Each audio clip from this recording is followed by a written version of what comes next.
নমস্কার বন্ধুরা, আমার নতুন একটা ব্লগে তোমাদের সবাইকে স্বাগত। আজকে তোমাদের বানিয়ে দেখাবো স্যান্ডউইচ, যেটা বড় ছোট সবারই প্রিয়। বাচ্চাদের টিফিনে তো তোমরা দিতেই পারবে। চলো তাহলে কি করে স্যান্ডউইচটা বানাই তোমাদেরকে দেখাচ্ছি। স্যান্ডউইচ বানানোর জন্য আলুগুলোকে প্রথমে আমি এরকম করে ছুলে নিয়েছি। এবার আলুগুলোকে দেখো প্রেশার কুকারে জল দিয়ে দিয়েছি। আলুগুলোকে প্রেশার কুকারের মধ্যে দিয়ে দেবো সেদ্ধ হওয়ার জন্য। দেখো এরকম মাঝখানে দুভাগ করে আলুগুলোকে একটা প্রেশার কুকারের মধ্যে দিয়ে দিলাম সেদ্ধ হওয়ার জন্য। এবার একটা সিটি দিয়ে আমি আলুটাকে সেদ্ধ করে নেব। জল থেকে আলুটা তুলে নিয়েছি, পুরো ভালোভাবে সেদ্ধ করে নিয়েছি। এবং দেখো এর মধ্যে দিয়েছি এরকম ছোট ছোট করে পেঁয়াজ কুচি। তারপরে দেখো দিচ্ছি পরিমাণ মতো লবণ, মানে অল্প লবণ দেবে পরিমাণ মতো। এটা দেবে ভাজা মশলা। ভাজা মশলার মধ্যে আমি দিয়েছি ধনে, জিরে, শুকনো লঙ্কা, তেজপাতা, সমস্তটা শুকনো খোলায় ভেজে আমি গুঁড়ো করে রেখেছি। অল্প পরিমাণ মতো দেবে ভাজা গুঁড়ো। তারপরে দেবে অল্প তেল।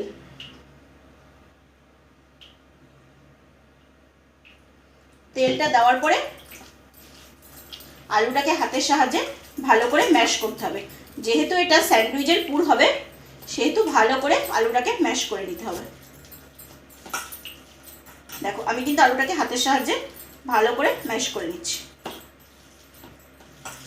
স্যান্ডউইচ বানানোর জন্য এরকম পাউরুটি নিয়ে নেবে।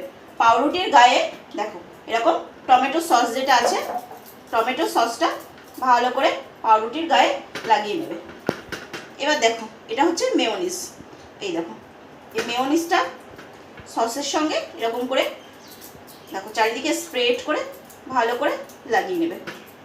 এবার দেখো যে আলুটা হাত দিয়ে ভালো করে ম্যাশ করে রেখেছিলাম, আলুটা এতটা পুরের জন্য নেবে।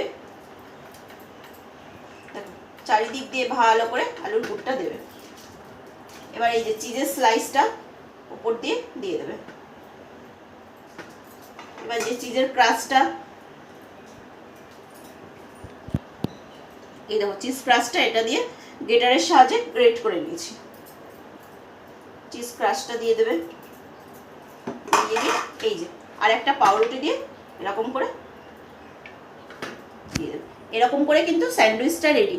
বাদ বাকি যে ব্রেড আছে সেটা দিয়ে স্যান্ডউইচটা কিন্তু এইভাবেই করে নিতে হবে। এবার এই স্যান্ডউইচটাকে তো ভাজতে হবে। ভাজার জন্য দেখো প্রথমে আমি ডিমটা দিয়ে দিলাম।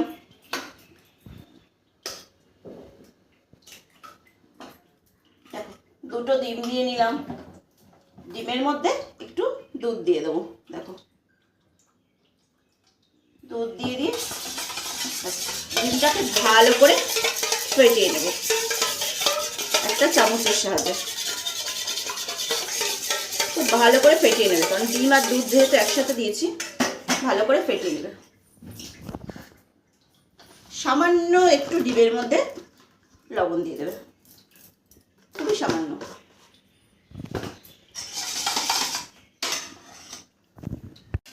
দেখো বন্ধুরা আমার স্যান্ডউইচ কিন্তু একদম রেডি। দেখেছো এরকম একটু হালকা হালকা কালার আসবে। এরকম করার পরে তোমাদের স্যান্ডউইচটা এরকম করে বাটার দিয়ে সেঁকে নিতে হবে।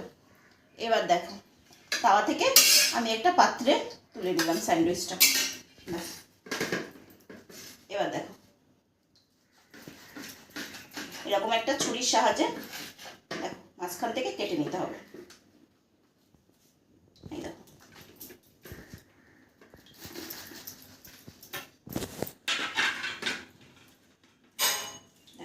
একটা ছুরির সাহায্যে মাঝখান থেকে কেটে নিলে এরকম দেখাবে। খেতেও কিন্তু এটা দারুণ লাগবে। দেখো বন্ধুরা আমার স্যান্ডউইচটা দেখতে কিন্তু এরকম হয়েছে। দেখো খেতেই কিন্তু দারুণ টেস্ট হবে। তাহলে আমার রেসিপিটা কেমন লাগলো তোমরা কিন্তু অবশ্যই কমেন্ট করে জানাবে। এটা কিন্তু বাচ্চাদের টিফিনে দেওয়া যায়, বাচ্চারা কিন্তু খুব পছন্দ করে, বড়রাও পছন্দ করে।